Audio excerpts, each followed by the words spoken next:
തികഞ്ഞ ആത്മവിശ്വാസത്തോടെയാണ് UDF തെരഞ്ഞെടുപ്പിനെ സമീപിക്കുന്നതെന്ന് കോതമംഗലത്തെ UDF സ്ഥാനാർത്ഥി ഷിബു തെക്കുംപുറം.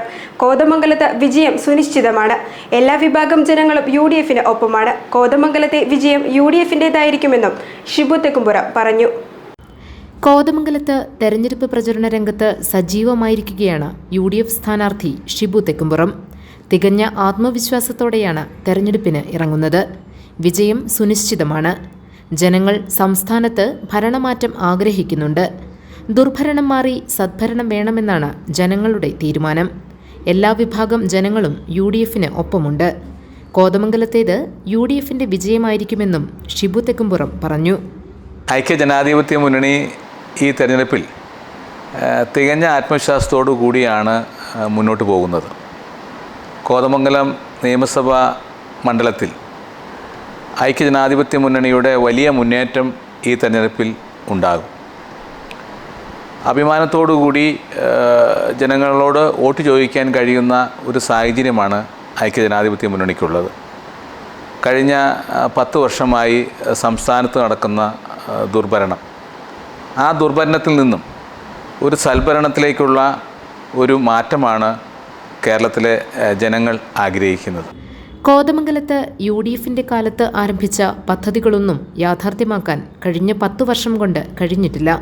ഇതിൽ ജനങ്ങൾക്ക് അമർഷമുണ്ട്. തങ്കളം കാക്കനാട് 4-വരി പാത, Chelad sports complex, Bhoothathankettu mini ജലവൈദ്യുത പദ്ധതി തുടങ്ങിയവയെല്ലാം ഇല്ലാതാക്കിയെന്നും അദ്ദേഹം ആരോപിച്ചു. 10 വർഷമായി ഒന്നും ചെയ്യാതെ കിടക്കുക ആ റോഡ്. കാക്കനാട് വലിയ IT കേന്ദ്രമായി മാറി. ഇന്ന് തങ്കളം കാക്കനാട് ഉണ്ടായിരുന്നെങ്കിൽ കോതമംഗലത്തിൻ്റെ പുരോഗതി അതിശക്തമായി മുന്നോട്ട് കൊണ്ടുപോകാൻ കഴിയുമായിരുന്നു. ആ റോഡ് പൂർത്തിയാക്കാനായിട്ട് കഴിഞ്ഞില്ല. അതോടൊപ്പം തന്നെ കേരളത്തിൻ്റെ കായിക തലസ്ഥാനമാണ് കോതമംഗലം.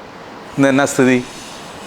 ഇന്ന് വലിയ ദുരിതത്തിലൂടെയാണ് കായിക മേഖല പോകുന്നത്.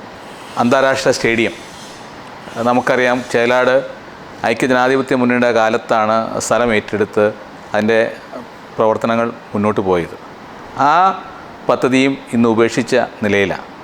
അതോടൊപ്പം തന്നെ ഭൂതത്താൻകെട്ട് ജലവൈദ്യുത പദ്ധതി, പ്ലാവന പാലം, ഇഞ്ചത്തൊട്ടി പാലം, ബംഗ്ലാവ് കടവ് പാലം അടക്കമുള്ള നമ്മുടെ നിയോജക മണ്ഡലത്തിലെ പാവപ്പെട്ട ജനങ്ങളുടെ വലിയ ആവശ്യങ്ങളൊന്നും നിറവേറ്റുവാൻ ഈ 10 വർഷത്തെ ഭരണം കൊണ്ട് കഴിഞ്ഞില്ല എന്നുള്ള വലിയ ദുരിതപൂർണമായ ഒരു അവസ്ഥ ഇവിടെയുണ്ട്. GTV news, Kothamangalam.